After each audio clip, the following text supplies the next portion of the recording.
तो last part में हमने देखा था फैंग काफी मेहनत करने के बाद उस रूम को तोड़ देता है। तभी वहाँ क्रिस्टल मैन आता है और उसे बधाई देता है। फिर हमें पता चलता है लुओ फैंग फर्स्ट चैलेंजर था जो कि इलाइट चैनल को पास कर लिया है। फिर क्रिस्टल मैन लुओ फैंग को 4 अवार्ड देता है, जिसमें फर्स्ट अवार्ड ब्लैक सूट होता है, सेकंड अवार्ड लाइट ब्रेन होता है और third award escape to the sky होता है और फोर्थ यानी लास्ट अवार्ड में उसे मेटेरॉइड टोकन दिया जाता है। फिर क्रिस्टल मैन उसे यूनिवर्स के पावर हाउसेस के बारे में बताता है, लेकिन फैंग को ये सब काफी बोरिंग लग रहा था। उसका पूरा ध्यान अपने फैमिली पे होता है और वो जल्दी से अपने फैमिली से मिलना चाहता था, क्योंकि लुओ फैंग पूरे 15 महीने से अपने फैमिली से नहीं मिला है। इसलिए फैंग क्रिस्टल मैन को गुड बाय कहता है और जल्दी से रियून नंबर 9 से निकल जाता है। अब आगे रियून नंबर 9 से निकलने के बाद लुओ फैंग जल्दी से अपने फैमिली को इन्फॉर्म करना चाहता था कि वो अभी सेफ है। और जैसे वो रियून नंबर 9 के गेट से बाहर निकलता है तो एंशिएंट सिविलाइजेशन बेस के लोग लुओ फैंग को देखकर हैरान हो जाते हैं और कुछ पल के लिए वहाँ खामोशी छा जाती है। उन लोगों को समझ नहीं आता है कि कोई बंदा पूरे 15 महीने तक रियून नंबर 9 में रहने के बाद भी अभी तक जिंदा है, जबकि लुओ फैंग पूरे 15 महीने तक रियून नंबर 9 में रहने के बाद सही सलामत लौटा था। फिर वो सभी सोल्डर इन बातों को इग्नोर करते हैं और लुओ फैंग को देखकर काफी खुश होते हैं। फिर वो सभी लुओ फैंग को चीर करते हैं। फिर लुओ फैंग अपना फोन वापस लेता है और जल्दी से अपने घर कॉल करता है और इधर उसके फादर कॉल रिसीव करते हैं और जैसे वो लुओ फैंग की आवाज सुनते हैं वो काफी इमोशनल हो जाते हैं।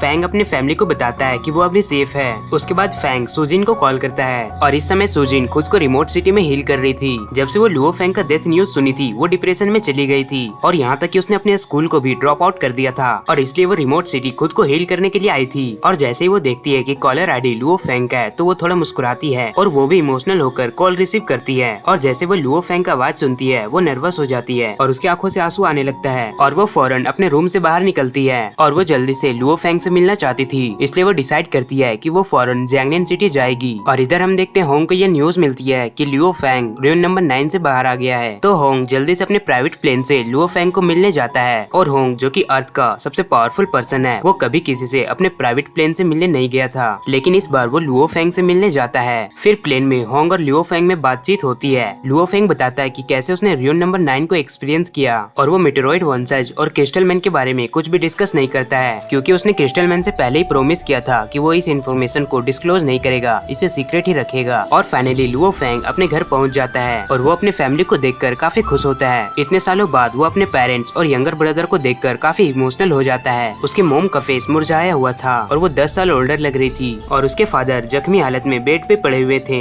इनफैक्ट वो इतना ज्यादा सीरियस थे कि वो बेड से उठ भी नहीं पाते थे। ये सब देखकर लुओ फैंग समझ जाता है कि उसके फैमिली की ये हालत किसने की होगी। फिर हमें पता चलता है ली याओ ने ही उसके फैमिली पे टॉर्चर किया था। ली याओ ने कई सारे आदमियों को लुओ फैंग के मदर पे अटैक करने के लिए लगा दिया था और उसने यहाँ तक कि लुओ फैंग के फादर को एक ट्रक से हिट कर दिया था, लेकिन सौभाग्य से उसके फादर बच गए, लेकिन वो काफी ज्यादा सीरियस इंजर्ड हो गए थे और उसे डॉक्टर ने काफी लंबे समय के लिए बेड पे रेस्ट करने के लिए कहा है। ये सब सुनकर लुओ फैंग काफी ज्यादा गुस्सा हो जाता है। फिर वो ली याओ से अपनी फैमिली को बदला लेने जाता है। उसे पास्ट में भी ली याओ को मारने का मौका मिला था, लेकिन तब लुओ फैंग ने उसे छोड़ दिया था। उसने ऐसा कभी नहीं सोचा था कि ली याओ उसके फैमिली के साथ इतना बुरा टॉर्चर करेगा और इस बार लुओ फैंग उसे दोबारा छोड़ने की गलती नहीं करेगा। वो काफी ज्यादा गुस्से में होता है और वो ली याओ को मारना चाहता है। फिर हम देखते हैं ली याओ को भी ये न्यूज मिल चुकी है कि लुओ फैंग दोबारा वापस आ गया है। विनायना ये न्यूज सुनकर काफी घबरा जाती है, क्योंकि उसे पता था कि अब लुओ फैंग उनसे अपने फैमिली का बदला लेगा। ली याओ लुओ फैंग से बचने के लिए ये डिसाइड करता है कि वो कुछ समय के लिए बेस सिटी में ही रहेगा, क्योंकि वहाँ उनको प्रोटेक्ट करने के लिए हेवी गार्ड्स थे और बेस सिटी के गार्ड्स काफी स्ट्रॉन्ग है। ये सब सोचकर ली याओ लुओ फैंग के पावर को अंडर एस्टिमेट कर रहा था, लेकिन उसे कहाँ पता था कि लुओ फैंग रियून नंबर 9 से बाहर आने के बाद और भी ज्यादा पावरफुल हो गया है। फिर Luo Fang directly base city पे अटैक करता है। वो उन गार्ड्स को बिल्कुल भी हार्म नहीं करता है, क्योंकि लुओ फैंग का टारगेट ली याओ और उसकी वाइफ विनायना होती है। लुओ फैंग उन पे अटैक करता है तो ली याओ ये देखकर हैरान हो जाता है और कहता है लुओ फैंग बेस सिटी में किसी गॉड ऑफ वॉर को मारना घोर अपराध है। लुओ फैंग ये सुनकर उसे इग्नोर करता है और उसकी ICI ली याओ को लॉक कर देती है। लुओ फैंग का गुस्सा देखकर ली याओ का पैर कांपने लगता है। ली याओ ये सब देखकर हैरान हो जाता है। उसने कभी ऐसा नहीं सोचा था कि लुओ फैंग रियून नंबर 9 से बाहर आने के बाद इतना ज्यादा पावरफुल हो जाएगा। फिर वो सभी गार्ड लुओ फैंग पे अटैक करने के लिए आगे बढ़ते हैं, लेकिन लुओ फैंग उन सभी अटैक को ब्लॉक कर देता है और वो उन गार्ड्स पे अटैक नहीं करता है, क्योंकि वो बेकसूर लोगों पे अटैक नहीं करता है। और इसी के साथ ये एपिसोड यहीं पे खत्म होती है और इसका नेक्स्ट एपिसोड वेडनेसडे को रिलीज होगा, यानी कल। जैसे ही रिलीज होगा मैं इसे फौरन एक्सप्लेन कर दूंगा और अब जल्दी से वीडियो को देख लेना, वरना वो ब्लॉक हो सकती है।